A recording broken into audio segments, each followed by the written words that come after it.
continent et qui correspond à une sorte de zone de convergence entre les mondes et les peuples du désert et de la savane, voire de la forêt. Cette situation de la Centrafrique met cruellement à jour les deux principaux problèmes de l'Afrique, d'ailleurs totalement imbriqués: la fragilité de nombreux États et la prégnance des facteurs ethniques. Et ça, l'exposé de tout à l'heure l'a vraiment bien montré. En Centrafrique, ces affrontements ethniques pouvaient conduire par emboîtement par la suite. Au départ, la CDK était une simple coalition de plusieurs tribus nordistes à laquelle est venu s'ajouter des pillards venus du Tchad et du Soudan.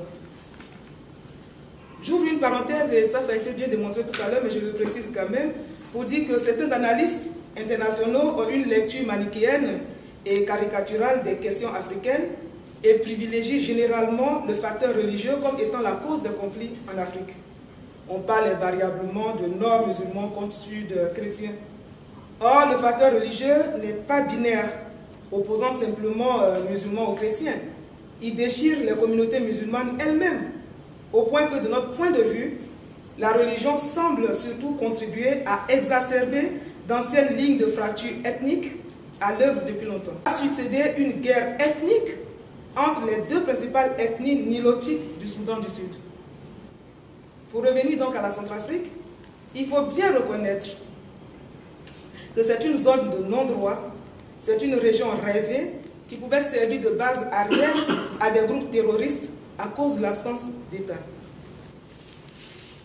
Dans ces conditions, donc, l'intervention militaire de la France, prise sous cet angle, se justifie amplement.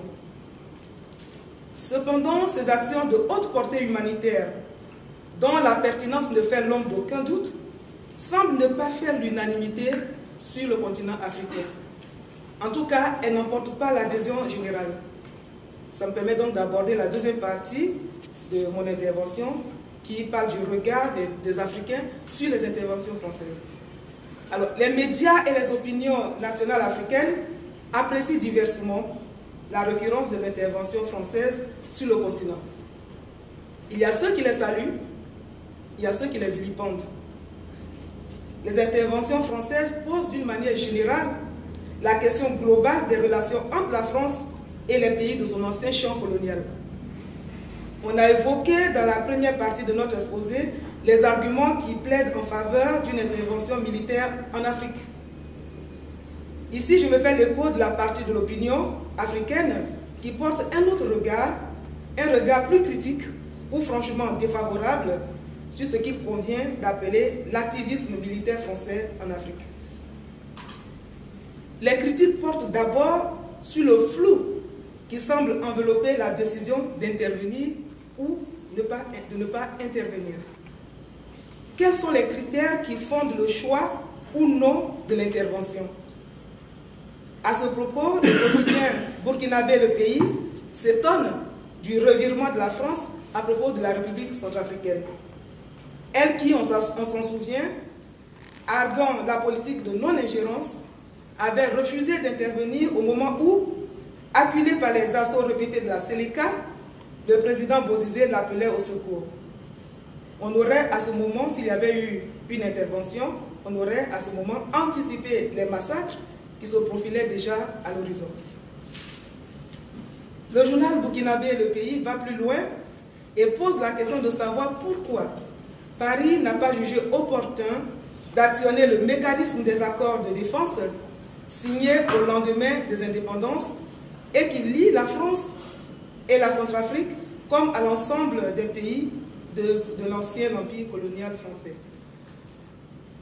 Cette passivité apparente pose question, surtout que l'on sait qu'avant Sangaris, l'armée française disposait déjà de troupes suréquipées sur le territoire centrafricain, à l'exemple de la mission Boili.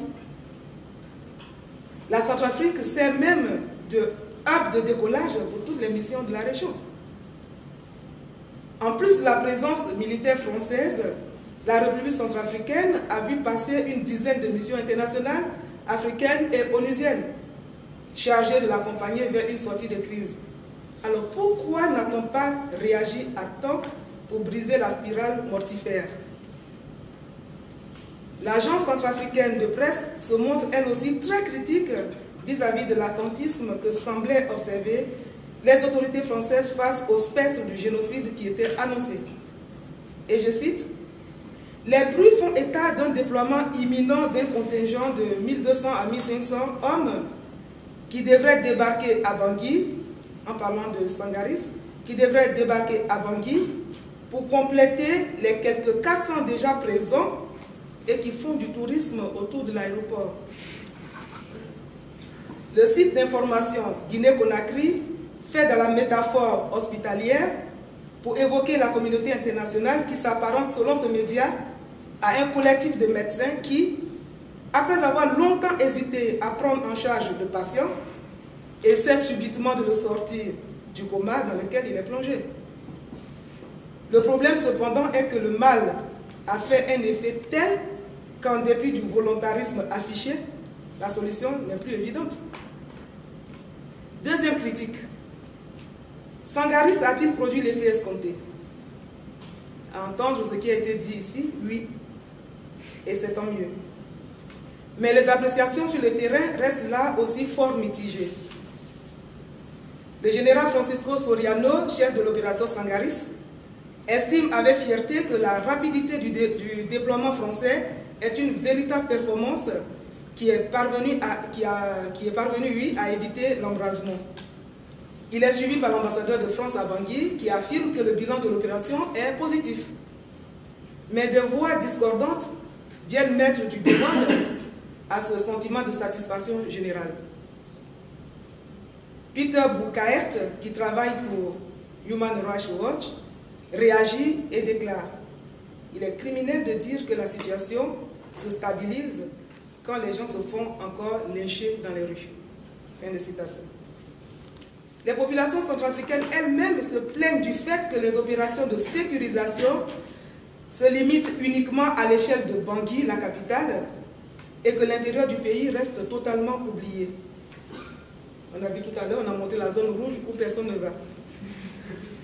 Elle accuse les forces françaises, les populations, certaines populations, elles accusent les forces françaises de rester le plus souvent dans leurs blindés et de ne s'aventurer que sur les grands axes, ce qui ne leur permet pas d'appréhender la situation sécuritaire dans les lieux les plus inaccessibles.